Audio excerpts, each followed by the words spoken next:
Good morning student. Last class में हम लोगों ने पढ़ा था श्वसन और पाचन या जो प्रक्रम का पार्ट 4 वीडियो है, जिसमें हम पढ़ेंगे कि भाई ट्रांसपोर्टेशन क्या होता है। ट्रांसपोर्टेशन बेसिकली होता है किसी भी चीज़ को एक स्थान से दूसरे स्थान पर पहुंचाना। पर हम यहाँ पे ट्रांसपोर्टेशन में ब्लड पढ़ेंगे। ब्लड यानी रक्त का संचरण या आवागमन कैसे होता है। रक्त का संचरण का आवागमन हृदय, आर्टरी और वेन से कैसे होता है कि भाई हृदय से फेफड़े में, फेफड़े से पूरे बॉडी में कैसे जाती है, पूरे शरीर में कैसे जाती है, इसके बारे में हम लोग पढ़ेंगे। फर्स्ट ऑफ ऑल सबसे पहली बात यह है कि जो ट्रांसपोर्टेशन होता है उसकी ज़रूरत क्यों पड़ी। ट्रांसपोर्टेशन की ज़रूरत इसलिए पड़ी क्योंकि हमें भोजन को एक जगह से दूसरी जगह पहुंचाने तथा अपशिष्ट पदार्थों को बॉडी से निकालने का काम ब्लड करता है। यहाँ तक कि गैसों का भी आदान प्रदान कौन कर रहा है? ब्लड कर रहा है। शरीर के विभिन्न अंगों में या विभिन्न ऊतकों में, विभिन्न कोशिकाओं में। तो कैसे करता है वो देखते हैं। भाई देखो, ट्रांसपोर्टेशन हृदय, आर्टरी और वेन, इन्हीं तीन चीज़ों पे निर्भर करता है। क्योंकि भाई हृदय के अंदर ब्लड है और वो ब्लड क्या हो रहा है? फिल्टर होगा। तो हृदय से आर्टरी और वेन के थ्रू ही ब्लड आवागमन करेगा और फिल्टर करेगा। अब देखते हैं कैसे क्या करता है। इसमें सबसे बेस्ट थिंग क्या है भाई? बॉडी है। बॉडी को मैंने शरीर का अंग लिखा हुआ है और शरीर के अंग के अंदर अभी क्या है कि आपका कुछ अपशिष्ट पदार्थ या उत्सर्जित पदार्थ है, यानी जैसे कार्बन डाइऑक्साइड है। अब ऐसे या विषैले रक्त को मुझे फिल्टर करना है तो सबसे पहले मुझे कहाँ जाना पड़ेगा? दाहिने आलिंद में, यानी राइट आर्टिकल्स के अंदर मुझे जाना पड़ेगा। ठीक है, किस में जाना पड़ेगा भाई? राइट ऑरिकल के अंदर मुझे जाना पड़ेगा। सॉरी, आर्टिकल बोल गया मैं, ऑरिकल के अंदर जाना पड़ेगा आपको। कौन से? राइट ऑरिकल यानी दाहिना आलिंद के अंदर आपको ब्लड को लेके जाना पड़ेगा। अब दाहिने आलिंद से ब्लड क्या होगा? दूसरे वाले डायग्राम, जो इसके बाद वाला डायग्राम है, उसमें मैं दिखाऊंगा कि बाइसेप्ट कैसे बना हुआ है। तो यहाँ पे अलग अलग दिख रहा है। अब दाहिने आलिंद से क्या होगा? ब्लड फिल्टर होगा और दाहिने आलिंद से ब्लड फिल्टर यानी छन के दाहिने वलय में जाएगा।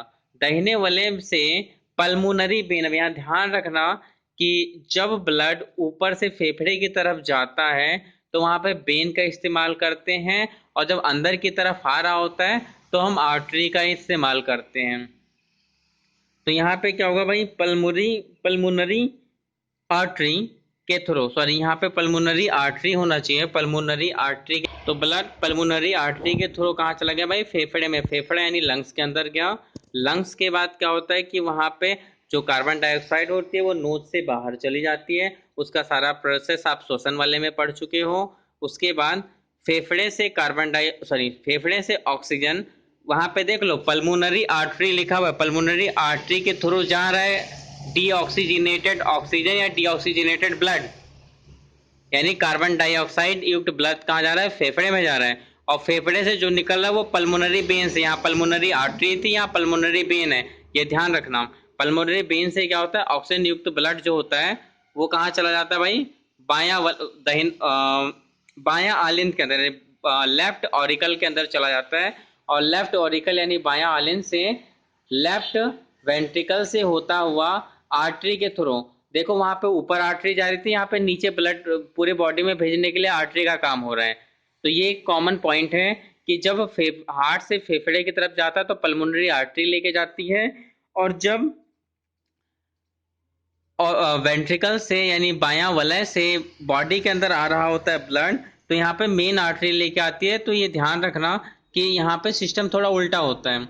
आर्टरी क्या की? ऑक्सीजन युक्त ब्लड आपके शरीर को दी। शरीर ने क्या किया भाई? ब्लड जैसे ही पहुंचा शरीर के अंदर तो शरीर के जो विभिन्न कोशिकाएं और विभिन्न ऊतक थे उनके अंदर जो था एक डाइजेशन यानी पाचन हुआ, क्योंकि ऑक्सीजन क्या करता है? पचाने का काम कर रहा है। तो डाइजेशन कराया और वहां से कार्बन डाइऑक्साइड लेके फिर यही सेम प्रोसेस करता हुआ बाहर निकल गया। दूसरा डायग्राम हार्ट का है। ये एक हार्ट का डायग्राम है।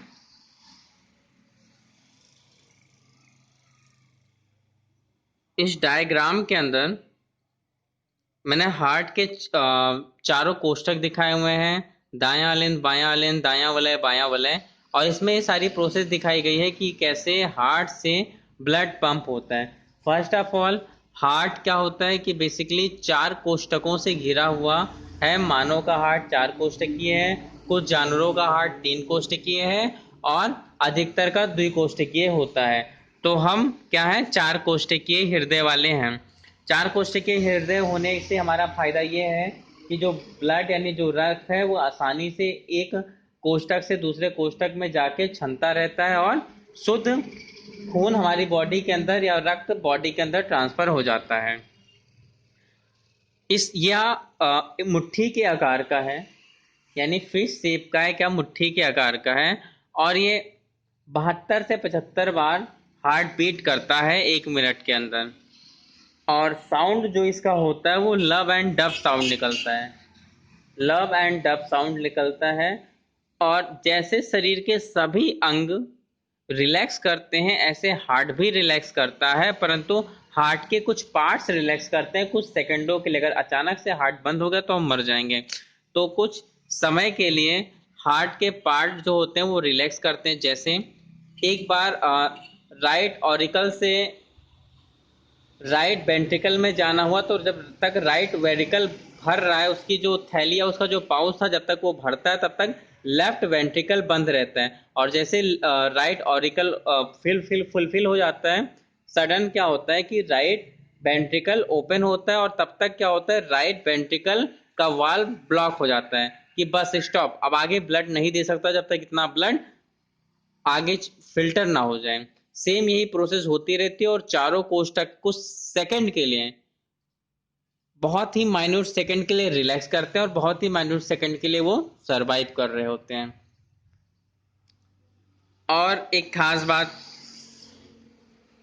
इनसे कुछ डिसीज होती है जो आप 12th में पढ़ोगे, अभी फिलहाल 10th के लिए था, तो 10th में इतना ही है कि भाई लब डब साउंड देते हैं, मुट्ठी के आकार के होते हैं, और एक नॉर्मल व्यक्ति का हार्ट या ब्लड प्रेशर बोला जाए तो 120/80 यानी 120/80 होता है। और खास बात यह है कि इसमें ब्लड को ट्रांसपोर्टेशन करने के लिए इनकी वेन्स नैरो यानी काफ़ी बोला जाए तो कम जगह में होती हैं, ताकि ये आसानी से प्रेशर के साथ ब्लड को ट्रांसफ़र कर सके होल बॉडी के अंदर।